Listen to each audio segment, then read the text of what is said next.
appelle urgent l'action du gouvernement pour sauver le réseau des CPE. Un projet de regroupement pour renforcer les services et l'économie locale. Aide financière pour les plus vulnérables dans la MRC de Lillet.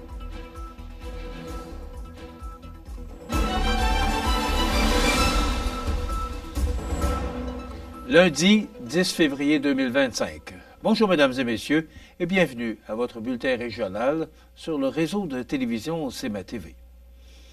Jeudi 6 février dernier, près de 13 000 travailleuses et travailleurs des centres de la petite enfance affiliés à la Confédération des syndicats nationaux ont poursuivi leur mouvement de grève. Cette deuxième journée de mobilisation s'inscrivait dans un conflit qui dure depuis plus de 9 mois, alors que la convention collective des CPE a expiré en avril 2023. L'objectif de ces journées de grève est de mettre la pression sur le gouvernement du Québec, accusé par les syndicats de ralentir inutilement les négociations. Les demandes des travailleuses et travailleurs sont claires, soit des conditions de travail améliorées, une meilleure rémunération pour attirer et retenir le personnel, ainsi que des primes pour compenser la disparité régionale, notamment pour les CPE situés dans des régions éloignées. L'une des principales revendications est aussi d'améliorer la qualité des services offerts aux enfants, notamment par des ratios plus équilibrés entre éducatrices et enfants, et un meilleur soutien pour les enfants ayant des besoins particuliers. La situation est critique et le réseau des CPE est en péril, a déclaré Stéphanie Vachon, représentante des CPE de la Fédération de la santé et des services sociaux. Le gouvernement doit entendre les propositions des travailleuses et prendre des mesures immédiates pour sauver ce réseau vital pour nos enfants. Les travailleuses de ces établissements, en grande majorité des femmes, sont en première ligne dans la gestion de la crise de la pénurie de main-d'œuvre qui touche, de manière alarmante, le secteur des CPE. En dépit de leurs efforts pour attirer l'attention du gouvernement, aucune avancée substantielle n'a été enregistrée. Cette grève affecte de nombreux parents à travers la province car elle touche plus de 400 CPE affiliés à la CSN, représentant 80% des CPE syndiqués au Québec, dont le CPE Le Farfadet de Montmagny. La CSN a annoncé une troisième journée de grève pour le 17 février en raison de l'absence de progrès dans les négociations. Les travailleuses des CPE attendent des actions concrètes du gouvernement pour valoriser ces emplois essentiels et ces derniers sont invités à se tenir informés auprès de leur CPE de l'évolution de la situation et des impacts sur les services. Rappelons que le syndicat des travailleuses et travailleurs des centres de la petite enfance de Québec-Chaudière-Appalaches représente plus de 1500 travailleuses de 64 CPE de la région et est affilié à la Fédération de la santé et des services sociaux. Les municipalités de Sainte-Anne-de-la-Pocatière, de Saint-Onésime-d'Ixois et de la ville de la Pocatière sont sur le point de franchir une étape importante dans le cadre de leur projet de regroupement. Après plusieurs mois de travail en collaboration, les élus continuent de concrétiser cette démarche qui vise à renforcer leur capacité à relever des défis contemporains. Le processus a débuté avec des rencontres du comité aviseur et des séances d'information participative organisées en juin et novembre dernier, où les citoyens ont eu l'opportunité de se renseigner et d'exprimer leurs opinions. Cette approche transparente a permis d'établir un dialogue entre municipalités et leurs citoyens qui ont bien compris les défis auxquels ces collectivités sont confrontées. L'un des principaux moteurs du regroupement est la gestion accrue des responsabilités municipales. En plus des services de base, les municipalités doivent désormais gérer des enjeux complexes comme l'itinérance et la santé mentale, des dossiers qui demandent des ressources humaines et financières de plus en plus importantes. La gestion de ces nouveaux défis, combinée à une pression croissante sur le recrutement de personnel qualifié, fait de ce regroupement une solution stratégique pour améliorer l'efficacité de la gestion municipale. Carole Lévesque, conseillère à Sainte-Anne-de-la-Pocatière, souligne « En nous regroupant, nous pourrons mieux gérer nos ressources humaines et ainsi offrir un service plus efficace aux citoyens. Cela permettra aussi d'optimiser nos ressources et de répondre plus efficacement aux exigences gouvernementales. Ce projet de fusion est également vu comme un moyen de maintenir et de développer des services de proximité. Steve Leclerc, conseiller municipal à la Pocatière, ajoute « En tant que ville de centralité, il est essentiel de préserver nos services de santé, d'éducation et de commerce, tout en consolidant notre économie régionale. » Le regroupement a été également perçu comme une opportunité de renforcer le sentiment de communauté. Marie-Josée Hudon, conseillère à Saint-Onésime-Dixworth, explique « Cette fusion nous permettra de préserver l'identité de chaque municipalité tout en construisant un avenir commun plus solide et attractif. » Le projet avance à grands pas et un projet de règlement sera déposé le 13 février, suivi d'une période de consultation citoyenne qui permettra à la population d'exprimer ses opinions. Ce projet de fusion pourrait bien marquer le début d'une nouvelle ère pour la région, propulsée par l'unité et la solidarité entre ces trois communautés. De l'aide financière pour les plus vulnérables dans la MRC de Lillet. On vous donne tous les détails après la pause. C'est à travers le respect et le besoin de faire plus pour les familles en deuil et l'expérience qui s'est transmise de père en fils que la Maison funéraire Laurent Normand a su au fil du temps se bâtir une réputation de confiance. La Maison funéraire Laurent Normand à Montmagny. Laissez-nous vous accompagner. CEMA TV agrandit son rayonnement de diffusion. En plus de regarder CEMA TV sur son site web et sur le câble de Cogeco, vous pouvez maintenant capter la programmation de CEMA TV sur le canal numérique 206 ou analogique 14 sur le câble de Saint-Pamphile. CEMA TV, partout pour vous.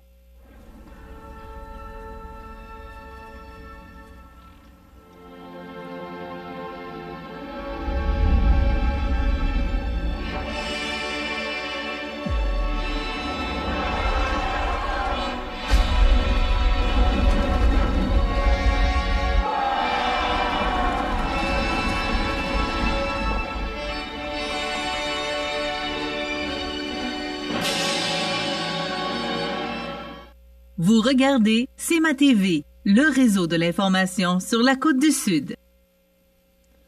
La Fondation des services de santé de la MRC de Lillet et Ambulance Lillet s'associent pour répondre aux besoins d'une clientèle aînée vulnérable ou en soins palliatifs. Un montant de 10 000 est investi pour soutenir ces personnes par l'achat, par exemple, de médicaments non couverts, de repas, de télésurveillance, de soins personnels et de transport.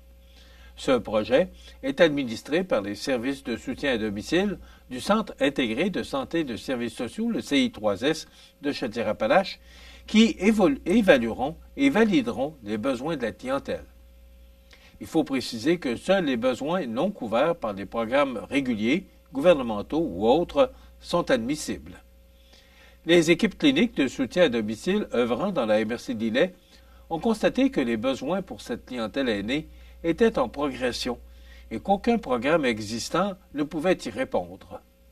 Et c'est pourquoi la Fondation des services de santé de la MRC de Lillet et le CI3S de Chaudière-Appalaches ont convenu d'une entente afin de mettre de l'avant ce programme qui pourra être renouvelé sur une base annuelle. Rappelons que depuis 1993, la Fondation des services de santé de la MRC de Lillet a pour mission d'améliorer la qualité des soins de santé offerts sur le territoire. Grâce aux fonds qu'elle amasse annuellement, elle permet aux personnes en fin de vie de recevoir des soins adaptés dans leur milieu. Elle acquiert des équipements spécialisés dont bénéficie directement la population et contribue à la formation du personnel en soins palliatifs. La Corporation de développement communautaire CDC, ici Montmagny-Lillet, se lance dans un ambitieux projet de prévention et de gestion de la crise socio-climatique au cœur des MRC de Montmagny et de Lillet. Ce projet vise à élaborer un plan d'action territorial pour mieux faire face aux défis posés par les événements climatiques extrêmes de plus en plus fréquents dans la région. En réponse à l'appel à projet de la Table nationale des corporations de développement communautaire, la CDC a été sélectionnée pour porter cette initiative en collaboration étroite avec les deux MRC concernés. Ce plan d'action territorial s'inscrit dans une démarche proactive anticipant les impacts des phénomènes climatiques qui touchent de plus en plus durement les collectivités locales.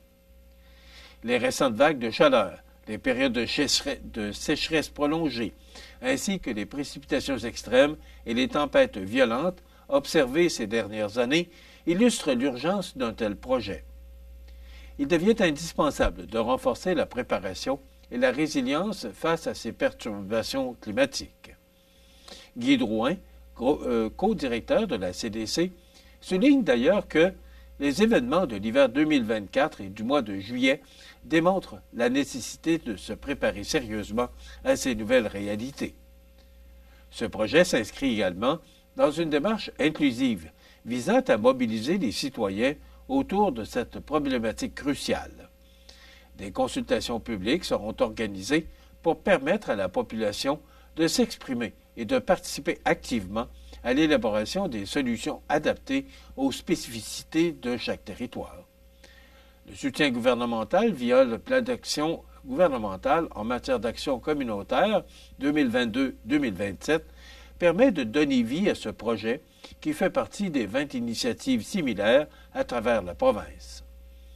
Le rôle central de la CDC dans la concertation et la mise en place de solutions locales est aujourd'hui plus que jamais reconnu, et c'est à travers ce type d'approche que la CDC, ici Montmagny-Lillet, entend jouer un rôle clé dans l'adaptation des territoires face aux défis socio-climatiques. Ainsi, ce projet marque une étape importante dans la lutte contre la crise socio-climatique en apportant des solutions locales et concrètes qui se veulent un modèle pour d'autres régions de la province. Rappelons que la CDC, ici Montmagny-Lillet, a pour mission d'assurer la participation active du mouvement populaire et communautaire au développement socio-économique de son milieu. Les sports, présentés par Groupe Corriveau, entrepreneurs électriciens et plomberie, un appel, 4 services. Groupe Corriveau à Montmagny, 418-248-8992, votre solution. Vous avez des projets de construction ou de rénovation? Pensez Groupe Corriveau, entrepreneurs électriciens et plomberie. Un appel, 4 services, 418-248-8992, Groupe Corriveau à Montmagny ou groupecorriveau.com. La solution pour du travail bien fait.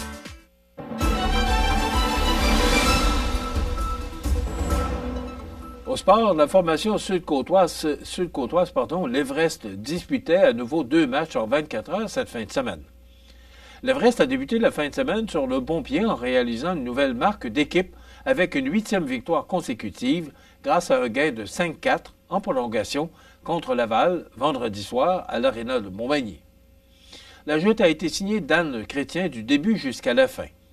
Le Gaspésien a été honoré par l'organisation pour avoir disputé son 150e match avec l'Everest et s'est vu remettre un présent des mains du président Pierre Bouffard ainsi que du président hockey Stéphane Poulain. Samedi soir, la formation de Simon Labrec retournait à Joliette pour disputer le match qui a été reporté à la fin décembre. La formation sud-côtoise a prolongé sa séquence de victoires à 9 avec un gain de 5-2 contre les Prédateurs de Joliette. Félix Riverain a récolté 3 points, dont 2 buts, et a franchi le cap des 200 points en carrière dans la Ligue de hockey junior 3A du Québec. Excusez-moi. Pour l'occasion, il est au sommet dans l'histoire de l'Everest avec 163 points. Dan Chrétien le suit avec 160. Voilà ce qui complète votre bulletin d'actualité pour aujourd'hui, lundi 10 février. Dans un moment, les prévisions de la météo et l'état des routes. Voilà, c'est tout pour l'instant. Bonne journée, mesdames, messieurs. Pour rejoindre la salle de nouvelles de CMA-TV, nouvelles au pluriel @cmatv.ca ou encore 418-281-1313, poste 226. Les prévisions de la météo. Une présentation de Promutuelle Assurance Montmagny-Lillet. Toujours à l'écoute de vos besoins.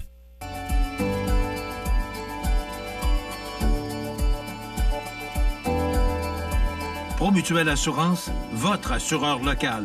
418-248-7940. La la la la la la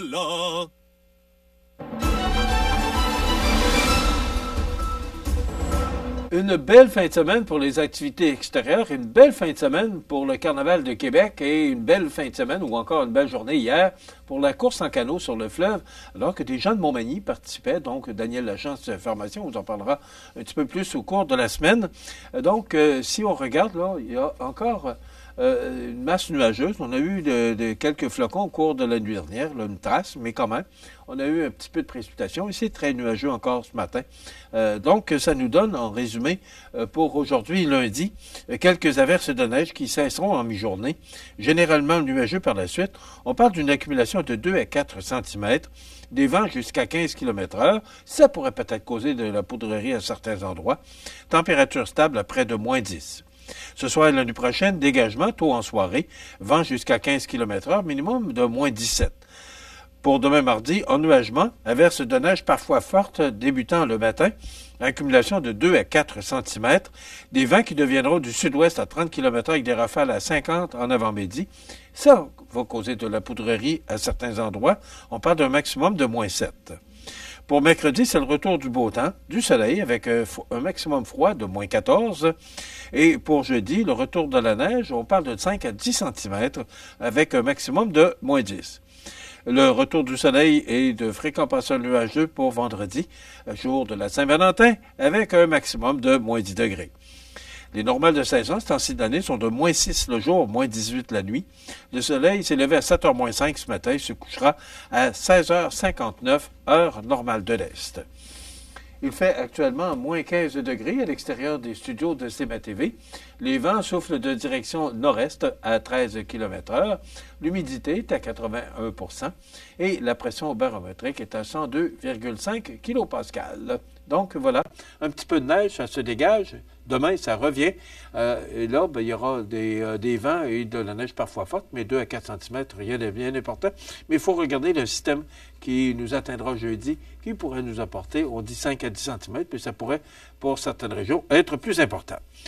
Pour le menu de notre émission de ce lundi, elle est 100% pamphiloise, c'est comme ça que je pourrais le dire, alors que dans quelques instants, on va recevoir Édith Blanchette et Zachary Gontier qui vont nous parler d'un projet qui vient de naître à l'école secondaire La Rencontre de Saint-Pamphile.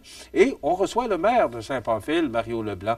Donc voilà pour le menu de cette émission du lundi 10 février. Je vous souhaite donc une excellente émission à notre antenne.